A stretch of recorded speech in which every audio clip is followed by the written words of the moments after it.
नमस्कार, स्वागत है आप सभी का संवाद टीवी में। मैं हूं आपके साथ सूरज तिवारी। इस वक्त मैं मौजूद हूं प्रयागराज में आस्था का महाकुंभ चल रहा है और आस्था के महाकुंभ में ऐसे बाबा आपको देखने को जरूर मिलेंगे अगर आप प्रयागराज की धरती में आएंगे तो। देख सकते हैं ये नागा साधु हैं, ये देखिए भस्म की लेप लगाए हुए हैं, गले में रुद्राक्ष की मालाएं हैं। सामने आप देख सकते हैं ये जो आपको इतना दूध दिखाई दे रहा है लगभग 50 लीटर होगा, बड़े सी कड़ाही में चढ़ा हुआ है। ये रबड़ी वाले बाबा हैं, यानी इस दूध के खोवा की रबड़ी बनाएंगे और लोगों को खिलाते हैं। जो इनके भक्त आते हैं, जो इनके दर्शन करने आते हैं, उन्हें खिलाते हैं। जो पब्लिक आती है उन्हें ये रबड़ी खिलाते हैं और ये बहुत दिनों से काम ऐसा बोल रहे हैं करते चले आ रहे हैं, इसीलिए इनका नाम भी पड़ गया रबड़ी वाले बाबा। मैं इनसे बात करूंगा बाबा जी से और पूछूंगा कि ये रबड़ी कब से बनाकर खिला रहे लोगों को। बाबा जी आपका पहले नाम क्या है? हमारा नाम चप्पल जूता पहन के नीचे उतरो, वहाँ इसी से नहीं आना, नहीं तो गड़बड़ काम हो जाएगा। हाँ बाबा जी बताइए।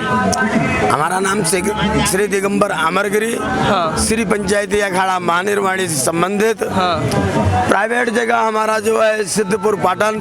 अच्छा। पालनपुर में चामुंडा संन्यास आश्रम है, जहाँ विशेष विराजते हैं।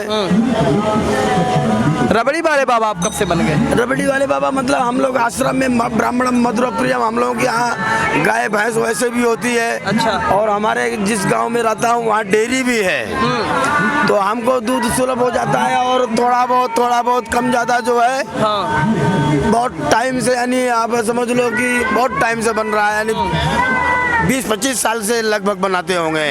और जहाँ कहीं रहते हैं विशेष रबड़ी जरूर बनती है। नागा साधु बने आपको कितने साल हो रहा होगा? अरे नागा साधु तो बने 89 में। हाँ 89 में। कितने साल के रहे होंगे तब आप?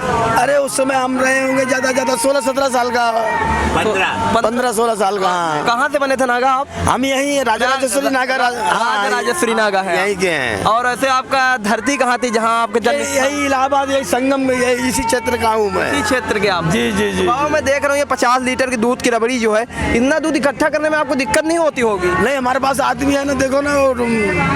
हाँ वो यादव है, वो नहीं भी प्रयास करेंगे वो लाएगा, बोलना है बस उसको। हाँ। तो पैसे की व्यवस्था कहाँ से करते होंगे? पैसा हम कुछ अपने संतों से कर लेते हैं। अच्छा।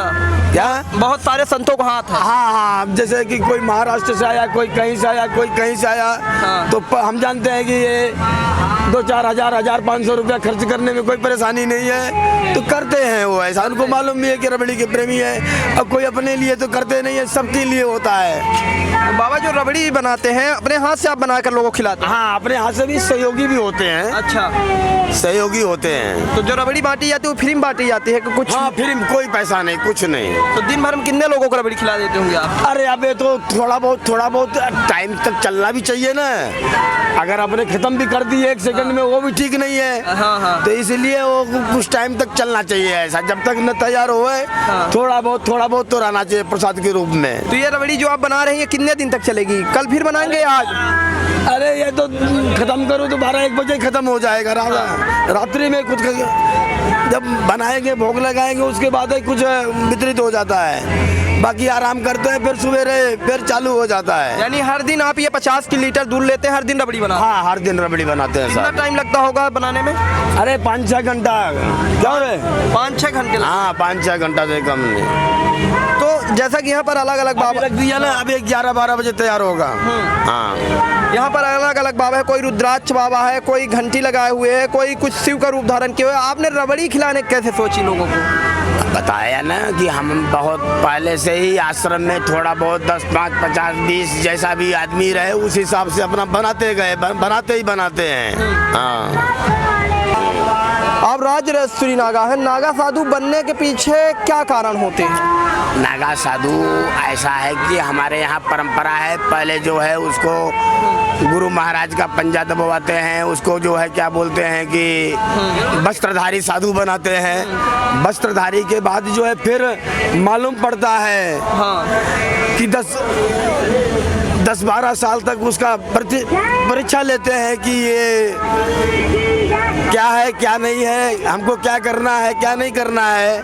फिर उसके बाद जो है वो नागा दीक्षा देते हैं। नागा दीक्षा के बाद फिर विजय हवन संस्कार होता है। तो पूर्ण सन्यासी कहलाता है। अच्छा जी। कौन कौन सी अभी तक आप तपस्या कर चुके हैं? अरे हम तो लक्ष्य दुर्गा सप्तशती वगैरह पाठ, ये अनुष्ठान वगैरह जो है नवरात्रि का अनुष्ठान है। हमारे सिद्धा नाम कपिल मुनि, हम कपिल उपासक हैं। अच्छा, ये अनुष्ठान तो मतलब कि चलता ही रहता है, थोड़ा बहुत कम ज़्यादा। गुरु जी का आपके नाम क्या है, जो गुरु जी हैं आपके? हमारे गुरु जी का नाम है श्री महंत रामनारायण गिरी जी, जनरल सेक्रेटरी थे प्रधान कार्यालय में, आर्ट सेक्रेटरी सीनियर सेक्रेटरी थे वो। तो फिर वो भी नागा साधु बन गए? वो भी नागा साधु थे, नागा साधु से महंत बने, महंतों से जो है सेक्रेटरी भी बने। अच्छा। हाँ, वो सारे पद उनके पास में था। मतलब बहुत क्रांतिकारी मतलब हमारे गुरुजी थे, वो सिद्ध अखाड़े के अखाड़ मल्ल थे वो। हाँ बाबा जी, मैं जैसा पौली के बीच जाता हूँ, जैसे न्यूज़ चलती है मेरी, एक कमेंट आते हैं कि शिव जी के पुजारी होते हैं नागा साधु। लोग बोलते हैं, मैं नहीं बोल रहा हूँ, बोलते हैं थोड़ा सा वस्त्र भी तो धारण कर सकते हैं। हाँ, वस्त्र धारण करते हैं ना, और सब हमारे जितने बाबा जी, ये बाबा जी बैठे हैं, हाँ। ये बाबा जी बैठे, ये भी नागा है हमारे जैसे। हाँ। लेकिन समाज है, आश्रम है, मठ मंदिर है, जागीरी है, जमीन है, जायदाद है, हाँ। पब्लिक का मिलना जुलना है, तो इस करके कपड़ा भी धारण करते हैं। हमारे आचार्य गुरुजी ने ऐसा उपदेश दे दिया है कि ये मठ मंदिर क्या, ये मोर की पंखी क्यों रखे हैं आप लोग? ये मोर पंखी झाड़ा लगाने से कोई दुख दलिद्र दूर हो जावे, उसकी भावना ऐसा हो है। अच्छा, आशीर्वाद देने के लिए।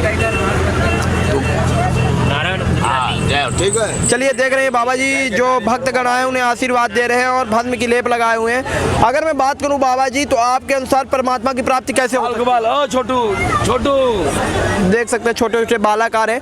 बाबा जी, मैं अगर बात करूं तो आपके अनुसार परमात्मा की प्राप्ति कैसे हो सकती है? बाबा जी ओम नमो नारायण। जय जय। परमात्मा तो साक्षात है, उनको देखने के लिए आत्मनिर्भर होना और तपस्या साधना होना।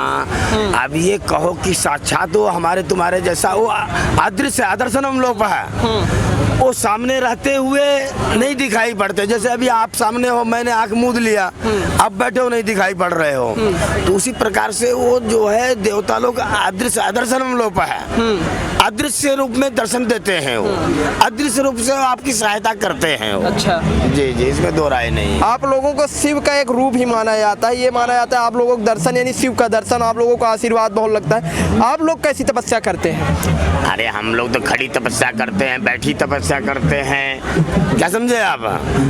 बोल के तपस्या करते हैं, पढ़ के तपस्या करते हैं, भजन करके माला घुमा करके भी भजन तपस्या करते हैं। हाँ, तो ये देखिए हमारे साथ ये रबड़ी वाले बाबा थे, ये देख सकते हैं इनकी धुनी रमी हुई है, धुनी में ये दूध इनका चढ़ा हुआ है, लगभग 40 से 50 लीटर दूध है। ये बोल रहे हैं कि ये दूध हर दिन यानी 40 से 50 लीटर दूध मंगवाते हैं, हर दिन रबड़ी बनाते हैं, और ये जो रबड़ी बनती है ये भक्तों में बांट दिया जाता है। पैसे की बात मैंने की, कहाँ से इतने पैसे लाते हैं दूध वालों को देने के लिए, तो बताया गया सभी संतों से इकट्ठा किया जाता है, और लगभग ये काम 30 से 35 साल हो गए तब से ये करते आ रहे हैं, और लोगों को रबड़ी बांट रहे हैं, इसीलिए तो हम खुद कर लेता हूं। इसीलिए इनका नाम रबड़ी वाले बाबा पड़ गया है। कुंभ से इसी तरह आपको किसी और विशेष चीजों से अवगत कराएंगे, तब तक बने रहे हमारे साथ। वीडियो जन निखिल के साथ सूरज संवाद की।